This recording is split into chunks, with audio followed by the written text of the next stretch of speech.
अभिवादन स्वीकार कीजिए ब्रजेश मिश्रा का और आप देखना शुरू कर चुके हैं द डिबेट। बहनों भाइयों, आजम खां पर फिर कार्रवाई हो रही है। ऐसा क्या कर डाला आजम खां ने कि पूरी सरकार उनके पीछे पड़ी हुई है? क्या आजम खां वाकई में क्रिमिनल हैं, मनी लॉन्ड्रर हैं, अपराधी हैं? क्या हैं आजम खां? और ऐसा क्या हो गया पिछले 7 सालों के भीतर कि आजम खां पर इतने छापे पड़े हैं कि शायद वो छापों की गिनती भी भूल गए हैं? क्या आजम खां ने वाकई कोई गंभीर भूल की है, कोई गलत काम किए हैं, या फिर राजनीतिक द्वेषवश आजम खां को परेशान किया जा रहा है? कारण क्या है? हमें इस पर विस्तृत चर्चा करनी चाहिए, क्योंकि आजम खां उत्तर प्रदेश की राजनीति का बहुत मजबूत एक स्तंभ रहे हैं और उत्तर प्रदेश की सरकार में कई बार बड़ी महत्वपूर्ण भूमिकाएं निभाए हैं और समाजवादी पार्टी के वो बड़े नेता हैं और आज से नहीं, पार्टी के जन्मकाल से हैं। तो ऐसा क्या हो गया इस बीच कि आजम खां की राजनीति को पूरी तरह से नेस्तो नाबूद करने की तैयारी चल रही है? आज की हमारी चर्चा का विषय यही है। बहनों भाइयों, आजम खां फिर निशाने पर हैं। इस बार जब सब एजेंसीज ने कार्रवाई कर ली तो अंत में इनकम टैक्स ने उनके ऊपर छापे डाले। कल से आजम खां और उनके सहयोगियों, उनके जानने वाले, उनके दोस्तों, जिन्होंने भी उनकी यूनिवर्सिटी को बनाने के लिए कोई भी फंड दिया, उन सब के घर छापे चल रहे हैं, उन सब के प्रतिष्ठानों में छापे चल रहे हैं। कार्रवाई अब तक डिबेट करने वक्त जारी है। बजाय इस डिबेट के थोड़ा पीछे ले चलते हैं आपको। आजम खां पे 1-2 नहीं 81 मुकदमे दर्ज हैं, जिसमें फिलहाल वो जमानत पर बाहर हैं।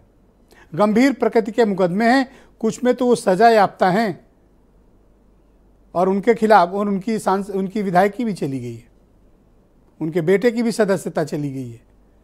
तो ऐसा क्या हो गया? आजम खां ने ऐसा क्या कर डाला कि उनकी राजनीति को पूरी तरह से एक तरीके से कमरे के भीतर, घर के भीतर कैद कर दिया गया है? आजम खां, जिनका रामपुर में इकबाल बोलता था और रामपुर उत्तर प्रदेश के अलग टेरिटरी हुआ करती थी। आजम खां उत्तर प्रदेश की राजनीति में बेहद ताकतवर शख्सियत हुआ करते थे, लेकिन आज आजम खां को महज एक कमरों तक सीमित कर दिया गया है। उनकी राजनीति रामपुर में लगभग खत्म हो गई है। पिछले उपचुनाव में भी उनके बेटे की सदस्यता जाने के बाद उन्होंने जो प्रत्याशी खड़ा किया, उसकी भी हार के बाद आजम खां घर बैठ गए हैं। रामपुर में जब नगर निगम के चुनाव हुए तो सरप्राइजिंगली आम आदमी पार्टी ने वहां के मेयर की सीट जीत ली। यानी आजम खां अब रामपुर की राजनीति से इरेलीवेंट होते जा रहे हैं। घूम कर आते हैं इस सवाल पर, ऐसा क्यों हो रहा है आजम खां के साथ? क्या वाकई में उन्होंने राजनीति में बहुत गलत काम किए हैं? क्या आजम खां ने वाकई में अपराध किया है? क्या आजम खां ने वाकई में नियमों को तोड़कर काम किया है? आजम खां ने गलत तरीके से धन संपदा इकट्ठी की है? क्या ऐसा कर दिया आजम खां ने? या आजम खां पूरी बीजेपी की सरकारों के निशाने पर क्यों हैं? इसके बारे में चर्चा होनी चाहिए, खुली चर्चा होनी चाहिए। क्यों होनी चाहिए? क्योंकि आजम खां कोई छोटा मोटा नाम नहीं है, उत्तर प्रदेश की राजनीति का बड़ा नाम है। तो आजम खां पर इन कार्रवाई के पीछे मकसद क्या है? क्यों हो रही है ये कार्रवाई? 2 विचार हैं। एक, जो भारतीय जनता पार्टी से समर्थित हैं और सरकार जो कार्रवाई कर रही है, वहाँ ये बताया जा रहा है कि आजम खां ने इतनी ज़्यादा गड़बड़ियाँ की हैं कि उनके ऊपर हर एजेंसी की रेड होनी चाहिए, हर एजेंसी उनके खिलाफ कार्रवाई करे। क्या आजम खां राजनीतिक द्वेष के शिकार हैं? जवाब हाँ भी हो सकता है, क्योंकि आजम खां भारतीय जनता पार्टी की आंख में किरकिरी बने हुए हैं। क्यों बने हुए हैं? क्या उन पर कार्रवाई करके एक बड़े लार्जर वोट बेस को बीजेपी खुश करना चाहती है, या फिर आजम खां के खिलाफ कार्रवाई करके भ्रष्टाचार के खिलाफ संदेश दिया जा रहा है? लेकिन अगर भ्रष्टाचार हुआ है तो आजम खां अकेले तो भ्रष्टाचारी हो नहीं सकते, बहुत से और भी होंगे, उनको क्यों छोड़ा जा रहा है? तो आजम खां टारगेट पर क्यों हैं? इसकी चर्चा होनी चाहिए और इसके विषय में खोजा जाना चाहिए कि आजम खां पर इतना कार्रवाई क्यों हो रही है, इतनी विजिबल एक्शंस क्यों हो रहे हैं। ईडी, ईओडब्ल्यू, उत्तर प्रदेश की पुलिस, अब इनकम टैक्स भी, जितनी भी जांच एजेंसियां थी आजम खां पे लग चुकी हैं। तो आजम खां क्या कोई बड़ी पॉलिटिकल थ्रेट हैं? वर्तमान राजनीतिक परिप्रेक्ष्य में जब एजेंसियां इतनी कार्रवाई करती हैं तो माना जाता है कि अगला आदमी पॉलिटिकल विक्टिम है। लेकिन आजम खां निश्चित तौर पर पूरे देश भर में या पूरे प्रदेश भर में बीजेपी के रथ को अगर कोई रोक पाया था उस वक्त, तो आजम खां रोक पाए थे अपने इलाके में। आजम खां रामपुर में एक ज़माने में, अब इस वक्त का तो नहीं है, लेकिन एक ज़माने में रामपुर में चमत्कारिक शख्सियत हुआ करते थे। उनका इकबाल बोलता था और उत्तर प्रदेश सरकार में उनकी एक अलग ही हुकूमत थी। उनको कोई ना करने की हैसियत में उनके वक्त में नहीं था। आजम खां जब निकलते थे तो उनके पीछे रेला चलता था। उनका एक सपोर्ट बेस बहुत बड़ा था, लेकिन समय के साथ साथ उन पर जो कार्रवाइयाँ होती गईं, उनका सपोर्ट बेस भी खामोश होता गया। समर्थकों कार्यकर्ताओं की खामोशी आजम खां पर शिकंजा कसती गई और एजेंसियों ने उनको एक बाड़े के भीतर बंद कर दिया है। अब वो इनकम टैक्स की जांच के घेरे में है। क्या मिला आजम खां के यहाँ से, अब तक कोई आधिकारिक बयान नहीं है, लेकिन आजम खां के खिलाफ कार्रवाई जारी है। उनके बेटे की राजनीति भी लगभग खत्म हो चुकी है, सब सजा याफ्ता हो चुके हैं उनके यहाँ। तो क्या आजम खां अब उत्तर प्रदेश की राजनीति से अप्रासंगिक हो गए हैं? उनकी कोई पॉलिटिकल रिलेवेंसी नहीं बची है? समाजवादी पार्टी भी आजम खां पर जब कोई इस तरह की कार्रवाई होती है तो दस्तूरी बयान जारी करके खामोश हो जाती है। आजम खां पर कितनी भी क्राइसिस आए, पर उन क्राइसिस में समाजवादी पार्टी बहुत एग्रेसिवली सामना नहीं करती है। क्या आजम खां को उनकी पार्टी ने भी भुला दिया है, या आजम खां अब पॉलिटिकली इरेलीवेंट हो गए हैं? बहनों भाइयों, राजनीति में उसी का सिक्का चलता है, उसी की वैल्यू होती है जिसके पास अपना वोट बेस होता है, अपनी उपयोगिता होती है। और राजनीति उत्तर प्रदेश में उपयोगिता के सिद्धांत पर चलती है।